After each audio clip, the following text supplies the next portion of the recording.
Now, there are further concerns over the Queen's health this morning after she was forced to cancel a Privy Council meeting. Her Majesty announced she will miss the virtual meeting after being advised by doctors to rest. It comes just a day after the Queen met with new British Prime Minister Liz Truss at Balmoral in Scotland. Joining me now, Sunrise Royal editor Rob Jobson. Rob, the Queen had a full day yesterday meeting the new PM and seeing off Boris Johnson. How concerned should we be that doctors today said she needs to rest?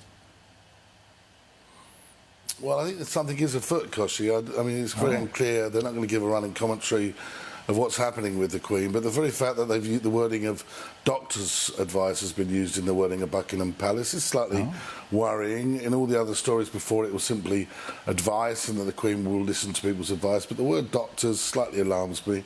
The fact that it's a virtual meeting too, she's been very good at keeping in touch with people after, through the pandemic and indeed after, with a lot of these meetings, usually using the computers and Zoom meetings, etc., which she's been good at. But the very fact she can't even do that does suggest that it's not quite right.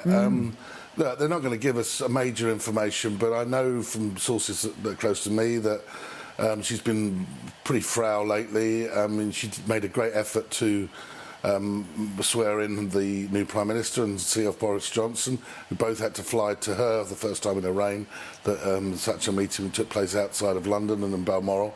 So I do think we have to be watching it. I don't think there's a cause for great alarm, but it is unusual for her to have to do this. There's no talk of hospital or anything like that. I think she's just got to rest up. Yeah, because you look at these photos and she, smiling and... Has Liz Truss or Boris Johnson commented on how she was at their meeting? No, I think they would have kept that quite private anyway. The truth is, we didn't get any moving footage of the Queen meeting the Prime Minister, or we wouldn't see the one with Boris Johnson anyway. That's not really traditional. But the fact is, we got those still pictures. She still had the glint in her eyes. She was standing there with the walking stick, but we don't know how much effort had gone into that and how comfortable she was during the meeting. I know there's been a flurry of activity really around the Queen lately, with a lot of visits from the Prince of Wales and other family members, just to keep an eye on her. But I think we just have to watch and monitor this, and I'm sure the doctors are taking the wisest precautions. Yep, absolutely.